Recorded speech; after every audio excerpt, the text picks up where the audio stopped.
teman-teman, kembali lagi bersama Napit di channel YouTube Garasi RTC Bike. Nah, di video kali ini kita pengen ngomongin satu hal yang penting tentang berhubungan dengan dunia kesehatan di bersepeda.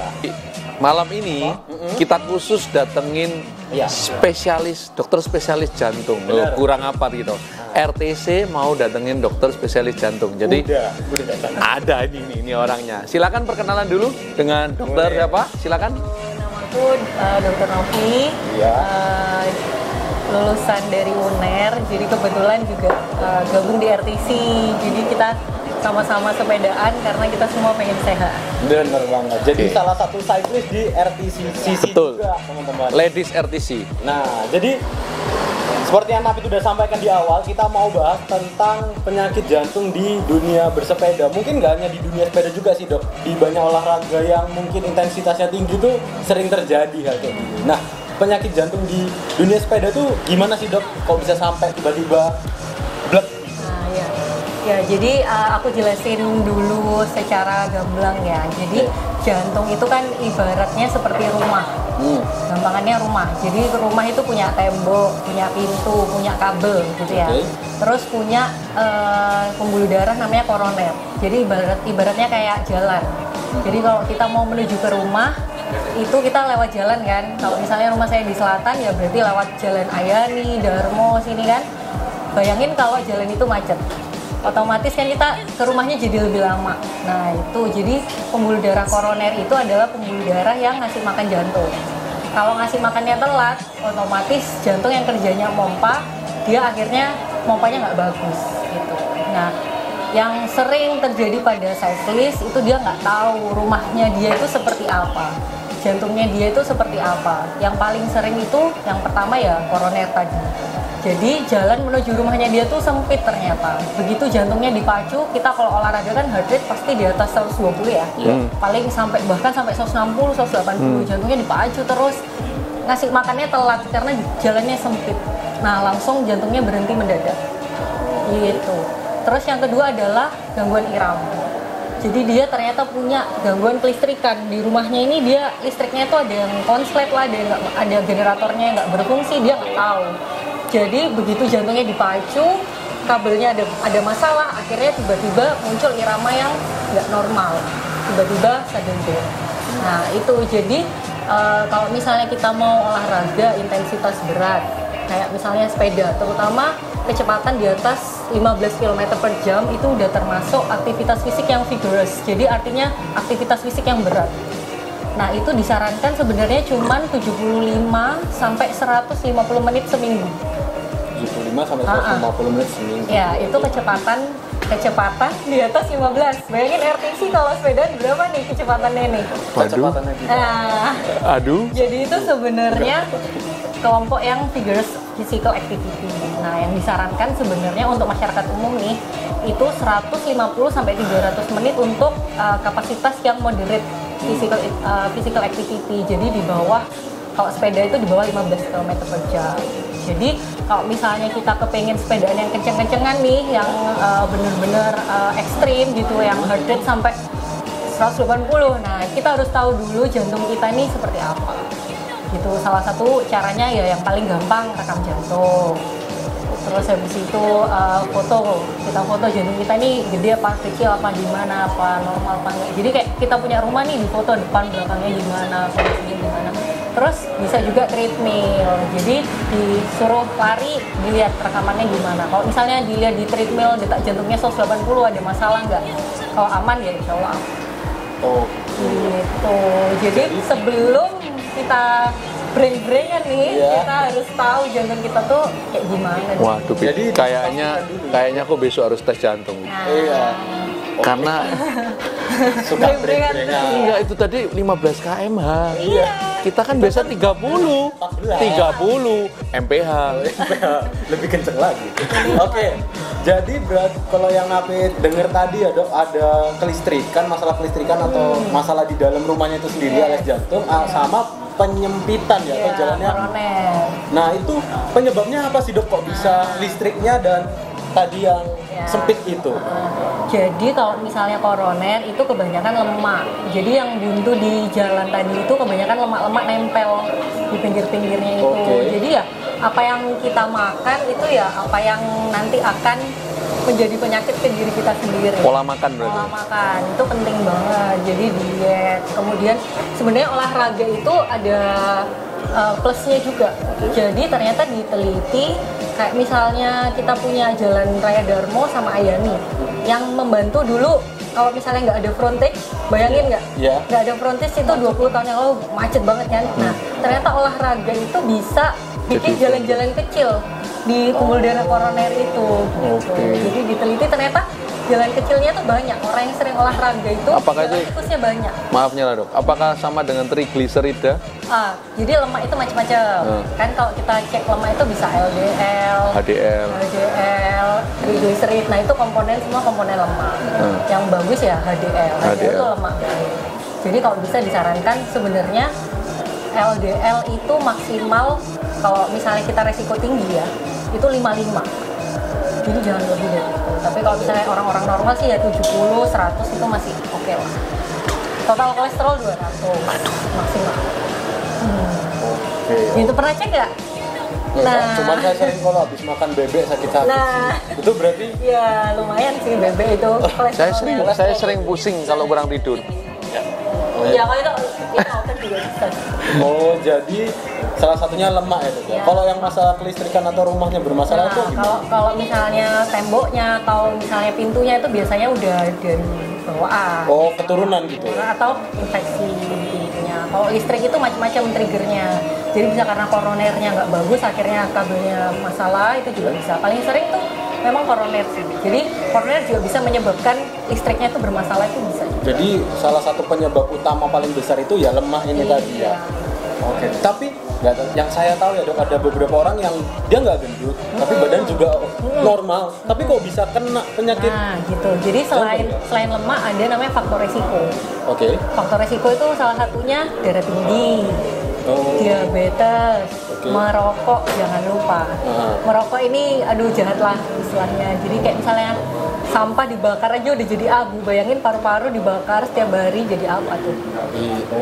Jadi banyak juga penyebabnya ya, selain hanya lemak ya tadi darah tinggi. Ya, genetik juga bisa, misalnya kedua orang tuanya punya riwayat sakit jantung, dia juga bisa punya genetik untuk sakit jantung juga bisa. Itu jadi penyebabnya. Jadi mungkin saran buat teman-teman apa dok supaya tahu kalau bagaimana kondisi jantungnya nih, rumahnya nih?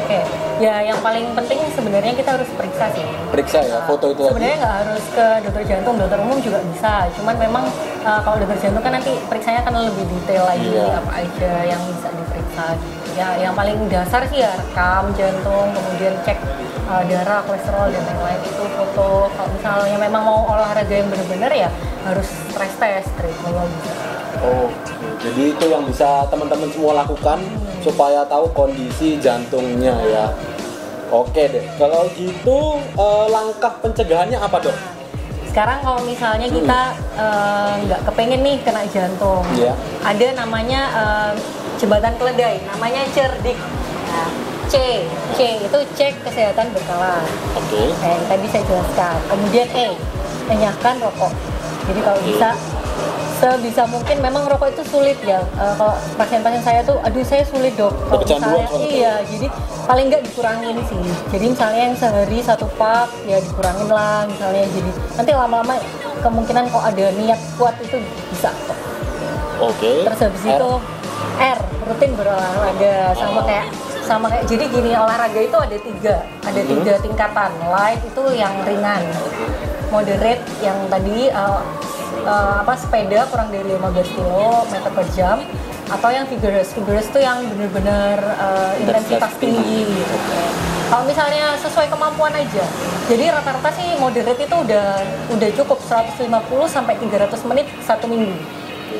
Jadi ibaratnya kalau dibagi lah ya paling 1 jam lah sehari kayak gitu, atau setengah jam sehari itu udah cukup. Intensitas moderate. Jadi moderate itu apa aja sih selain sepeda, mungkin jalan kecepatan 6 itu cukup moderate. Terus misalnya kita nggak bisa, males nih sepeda, males jalan, Ya bisa kayak misalnya aktivitas di rumah, nyapu, ngecat, itu juga termasuk olahraga loh ternyata. Ya. Karena ya mengeluarkan Kan istilahnya gerak. yang penting geraknya Iya, ya. gerak. Terus habis itu kalau misalnya aktivitas yang tadi vigorous itu ya sekitar 75 sampai 150 menit dalam 1 minggu. Maksimalnya lah, baiknya. Baiknya. Oke. Aduh. Tapi kalau atlet-atlet kayak Bukan atlet. Iya. Lewat dikit nggak apa-apa lah ya. Nggak dikit tapi bro. Iya. Bukan aku. Terus itu udah K-nya Tadi ya C, E, R, rutin olahraga. D, diet. Diet. Nah, Diet ini wajib ya. Diet ini yang karakteristik yang sehat itu seperti apa sih? Nah, yang pertama kalau bisa makannya jangan yang animal based, kayak misalnya Daging-daging gitu. ya boleh tapi jangan terlalu. Jadi lebih baik yang plant based, yang kayak sayur buah. Sayur buah itu kalau bisa 200 gram satu hari. Sayur dan buah. Sayur. Terus garam. Garam ya hati-hati, orang bener nggak aku kalau orang Jawa sukanya asin-asin. Iya betul. Iya kan? Ya. Jadi itu dibatasi 5 gram satu hari. 5 gram satu hari. Besok aku beli timbangan. Iya. Paling nggak 1 sendok Oh, pas kecil ini, ya. oke. Jangan deket kantor polisi lo. Lu kalau nimbang garam, Oh iya, kira sabu. kira naker sabu bro. Panjang urusannya.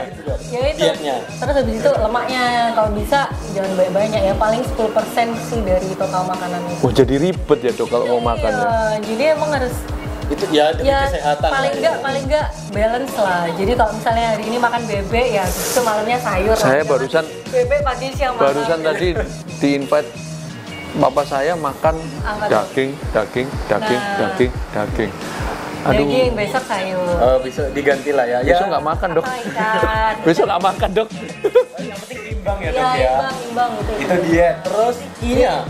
Istirahat cukup. Istirahat. Ini kategori istirahat cukup ini Gimana? Nah, berapa jam? untuk kalangan umur atau ada batasan umur atau untuk semua umur? Nah, Jadi itu. paling enggak itu sebenarnya 6 sampai 8 jam itu cukup. Aduh. 6 sampai 8 jam total dalam sehari. Iya. Oh, berarti misalnya ada tidur siangnya tinggal dikurangin gitu. Iya, tapi kalau misalnya tidur siangnya 3 jam ya masa malamnya 3 jam. Oh, jangan ya. Oh, gitu. Jangan, kalau memang misalnya siang kayak ko Andre kerja ya 6 jam malam. Waduh berat dok. Malam masih mikir kerjaan masih apa? Dapatnya 3-4 jam ya. Nah, yang terakhir Kak, kelola stres. Oh ini. Kelola stres ini berarti ya dari Kelola pikiran ya, stres, dok ya. pikiran. Jadi bisa juga sering kan misalnya depresi atau sampai kepikiran banget ya bisa kena juga jantungnya. Karena kan stres tuh dia bikin jantungnya cepet kan. Iya. Detaknya ya. Iya. Oh. Jadi kadang diperiksa detaknya kok cepet, kenapa? Ternyata stres. Oh, banyak pikiran. Iya, banyak. Jadi itu tips dari Dokter Novi, ada 5 cerdik. Ya. Cerdik. Nah, itu dia. Apa aja? Ayo. Istirahat. Jangan sampai kurang tidur. Jangan lari-lari. C. Cek kesehatan. Cek kesehatan. Menyakan rokok. R. Rutin olahraga. D. Diet. I. Istirahat. Ya, Kelola stres. Kelola stres. Angel dok. Angel. Nanti kalau susah nanti ini Nanti ditulis ditonton juga ya. ulang ya, nanti ada tulisannya di sini. Nah, itu teman-teman yang bisa kalian lakukan untuk mencegah penyakit jantung ya. Betul. Di saat kita berolahraga pagi, sepeda ini intensitasnya tinggi banget. Kemudian kalau buat teman-teman nih, buat viewers yang Kayaknya satu lagi deh. apa itu? Tambahan dari cerdik tadi itu. Tambah P. Punya uang dok. iya bener, nanti kalau nggak bilang stres dong. Stres dong, bisa happy. Punya uang happy. stres ya. Nah. Bisa healing. Bisa ini. Nah, jadi itu P itu harus digarisbawahi. Oke, berarti cerdik. Oke. Cerdik. P-nya. P. Cerdik. Nah, ngomongin tentang penyakit jantung kan mungkin banyak juga dari teman-teman viewers yang punya riwayat atau keturunan penyakit jantung tapi ingin bersepeda. Boleh nggak sih dok sebenarnya? Ya, jadi kita sebenarnya paling bagus kita tes dulu. Kita tes dulu dia seberapa kuat kemampuan dia, match-nya berapa, apakah ada masalah setelah misalnya dia match sekian targetnya. Biasanya kalau vigorous itu di atas 6 match. Match itu artinya metabolic equivalent on task. Jadi kita setarakan apa yang aktivitas fisik itu metabolik gitu. Nah kalau misalnya lebih dari 6 dia masih nggak masalah, oke lanjut, nggak masalah. Jadi ada, itu tahunya matchnya dari mana? Kita stress test, kita treatment. Stress test. Jadi suruh lari, direkam jantungnya kayak gimana, larinya tambah cepet. Oh nggak ada masalah. Berapa indikatornya tadi dok? Lebih dari 6 itu 3 rest activity.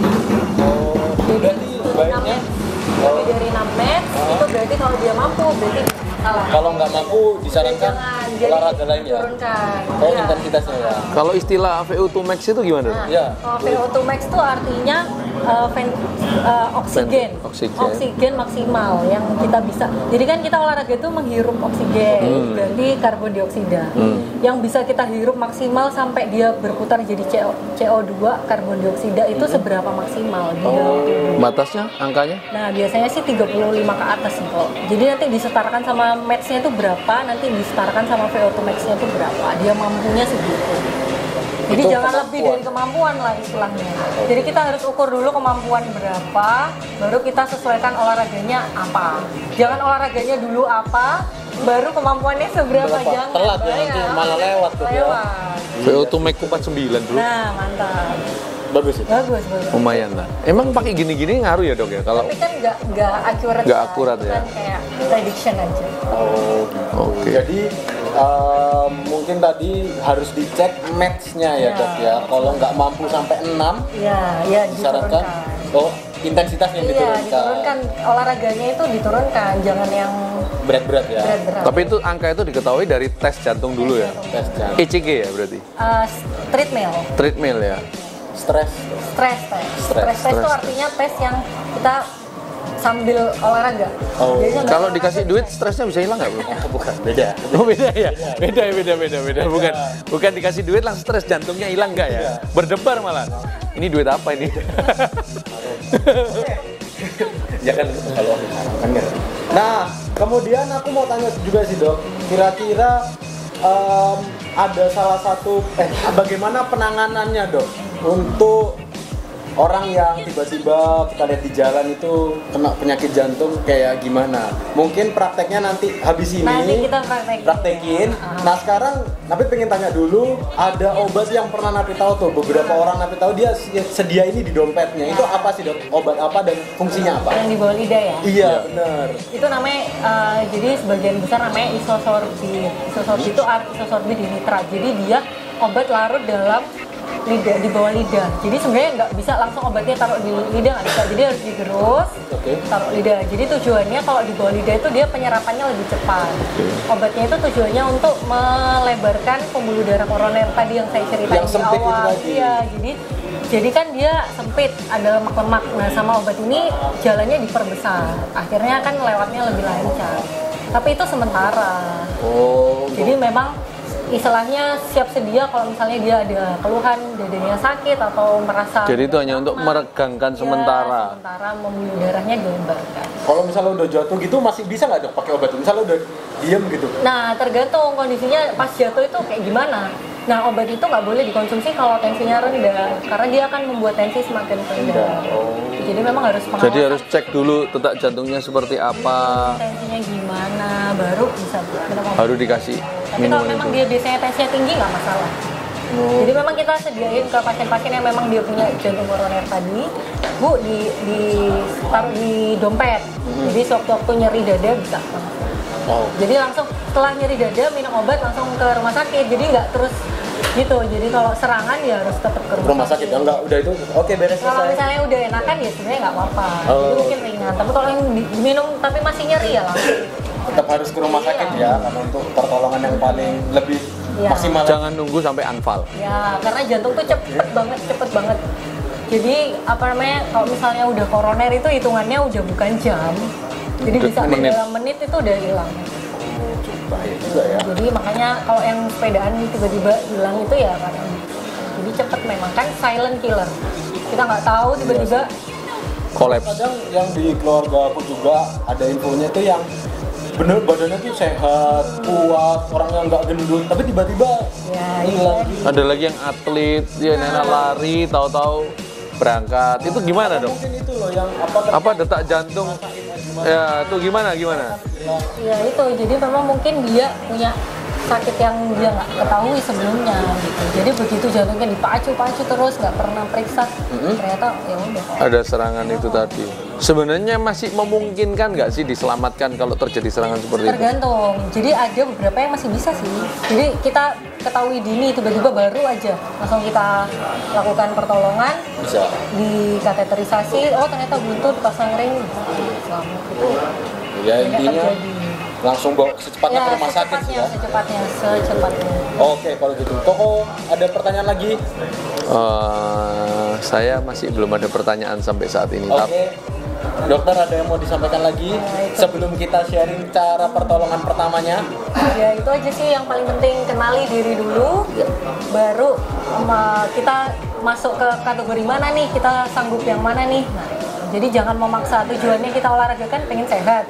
Lah pengen sehat kok malah jadinya anfal kan malah sayang banget. Jadi ingat ya teman-teman, kenali diri Anda terlebih dahulu. Mirip kayak yang disampaikan sama Mas Asep Aziz waktu itu. Iya. Dibilang kenali dirimu dulu. Ini berkaitan juga sama kata Dokter Novi. Terus nomor 2, jangan lupa check up kesehatan jantung Anda. Biar tahu kondisinya ya Dok ya. Terus kita bisa tahu maksimal kita tuh sampai mana dalam berobat. Kalau mau ketemu Dokter Novi untuk tes di mana, Dok? Nanti ditulis ya di sini. Boleh. Oke. Ke RTC deh. Oh, boleh. Mungkin itu dia teman-teman, sebelum kita nunjukin gimana cara pertolongan pertama yang simpel bisa kita lakuin ke teman atau orang yang jatuh, bisa share Instagramnya boleh? Oke, boleh nanti. Instagramnya di bawah sini. Di bawah sini. OPBHIE. Oke. OPBHIE. OPBHIE. Panggilan kecil. Bacanya Obi. Opi. Oke teman-teman, itu dia video kali ini. Kita membahas tentang seputar penyakit jantung di dunia bersepeda. Penting banget buat kalian ketahui pastinya untuk pencegahan, dan buat kalian yang juga punya penyakit jantung atau mungkin keturunan kali ya. Iya. Nah, buat kalian yang suka video ini, kalian bisa dislike atau kalian mau tanya-tanya bisa langsung tulis, juga nanti komen aja. Nanti kita bantu untuk sampaikan ke beliau supaya bisa merespon jawaban teman-teman yang pingin tahu lebih lanjut atau mungkin tanya-tanya, ini kok kayak malah kayak radio SS ya.